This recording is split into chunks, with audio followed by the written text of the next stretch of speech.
Check this out. I have heard for years that you cannot get good at golf unless you go out and get professional lessons. I know a ton of people who just gave up and never actually learned because they didn't want to spend that money and pay that price. But here's the deal. It's not 1995 anymore. You don't need to go out and spend hundreds or even thousands of dollars on golf lessons from a pro to learn how to play the game and to learn how to get better. It's just not the case anymore. By the way, Doug with GolfReboot here, and you're probably wondering to yourself, why the should I be listening to you? I get it. Well, I'm working to become a scratch golfer, that's my goal, after 14 years away from the game. Here's the thing though, in high school I was captain of our golf team my senior year, played all 4 years, and I have never had a professional golf lesson in my life, in high school or even now since I started learning again. So if you're still here, let's dig into it. There's a lot of different ways that you can learn how to play golf and get better right at home. If you have a garage, if you have a yard, if you have a living room, I've seen people do stuff like this. Be careful around windows and breakables. That's the disclaimer. And GolfReboot did not tell you it was okay to put a golf ball through a glass door. If you go on Amazon, any of those websites, you can find a ton of training aids. As you can see, I'm in my garage right now. This is where I golf. It's a 17 by 17 garage, 8-foot ceilings, which are perfect for me. I'm 5'8". If I was any taller, I would not be able to swing a driver. Even with my driver, I have to cut the swing down a little bit. So outside, I get another 10 to 20 yards just because I can take a full swing. So whether you're setting it up outside, in your garage, in your house somewhere, go on Amazon, find a net. It can be a $50, $60, $70 net. Find a small mat. I ended up upgrading from a mat that was small to a 4x5, and then I cut a Country Club Elite mat into it as I started progressing because I was noticing taking 150 to 200 swings a day, I was starting to feel it in my wrists. But for under $200, you can realistically have all of this stuff you need. You can even go with foam golf balls to start off. It's not going to affect you that much. Obviously not going to get true feel and true flight. Distances won't be right. You're inside. It doesn't matter. You're getting to know the game. So do that, and then, okay, $200, you could get some lessons with that. But now you have the stuff at home. You can do it whenever you want. It could be raining here, and I could be in my garage playing golf and do whatever I want. If you're going to go the route of not going with professional lessons, something I would definitely recommend is some type of launch monitor. I have the Rapsodo MLM2 Pro. Love the thing. Completely has changed the way I think about the game, play the game, learn the game, and get better at it. If you are interested in that, it's $700. You do have to pay for a subscription. Comes 45 days free, but after that, there's a yearly or lifetime fee associated with it. I'm going to be doing the lifetime once my free trial is up. To me, it is well worth it. Much less expensive than other monitors that are in the thousands of dollars. That's the way that I went. You can also download an app for your phone. There's all different ones. A lot of them you have to pay money for over time. You're at home. You're able to do it. You can take it to the range with you. The other thing you can do, just stay simple. Get a little holder for your phone. Do that. Videotape it. Then you can see what you're doing. So you'll see all these little things. Now here's where it all starts coming together. Obviously, you hitting at your house, in your garage, yard, whatever, you're not going to know what you're doing wrong.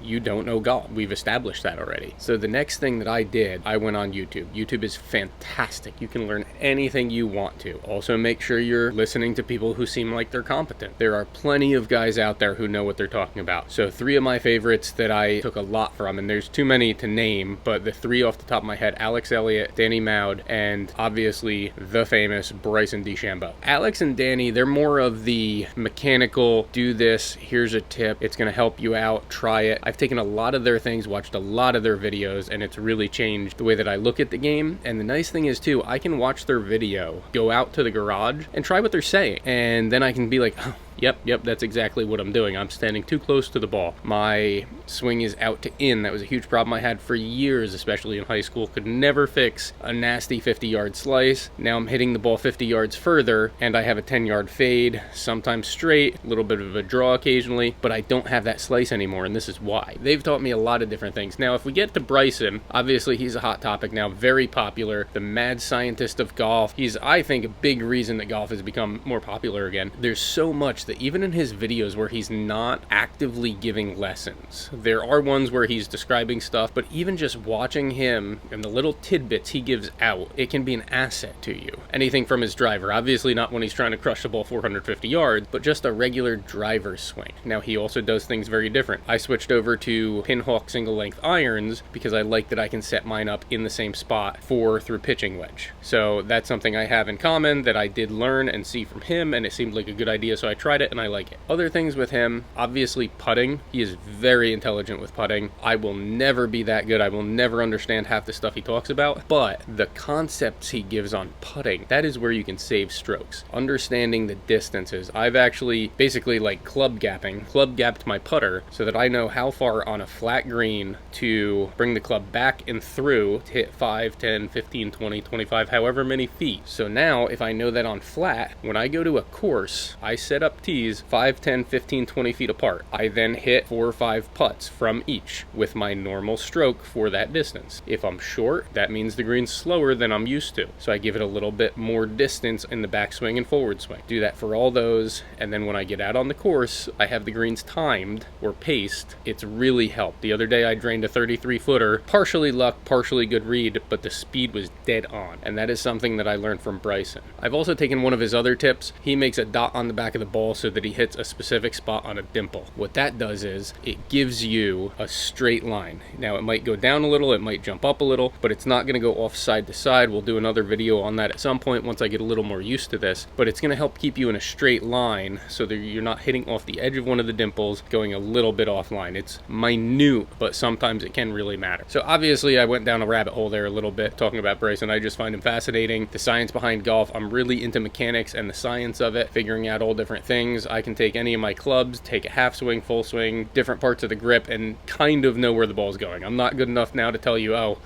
that was a foot too long or a yard too long. I'm not there, but I just find that stuff fascinating. Learning on your own does take time. I'm not saying that lessons are completely useless, but if you want to not go get lessons, if you can do a setup at your house, I think up in here, you're gonna get a lot more out of it and understand your game a lot better. It takes time, but other than investing in those first few things, it's free. You can do it as much as you want. You're not paying $15 for a bucket of balls at the range, and when they're gone, they're gone. I have a ton of balls here. I can hit as many as I want until the neighbors get sick of hearing the noise. Like I said, you will have to spend some money up front, but then you'll own those parts of your training cabinet, we'll call it. Down the road, you might want to go out and get some lessons. That's fine. But for me, I really want to dig in and learn everything that I can learn. And then if I can't figure something out, then I might go get a lesson. Like I said earlier, I've never gotten a lesson before. I have friends who will give me tips. I have people who will teach me things. There was obviously a coach in high school, but still, that's not a professional that you're paying $100 for a lesson. I very well may never go get a lesson from a PGA Pro or any other type of pro,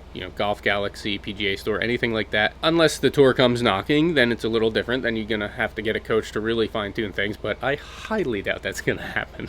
Thanks for watching. I hope this gave you a little bit to think about. If you have anything else that you think I should make a video on, feel free to comment below. I love taking ideas from people. This was actually an idea from somebody, and I'd love to make a video on it. If you enjoyed the video, don't forget to like and subscribe. I'm gonna be trying to put out as much as I can as this channel grows, and make sure to watch one of the videos that's gonna pop up on the screen here and help our channel grow. See you next time.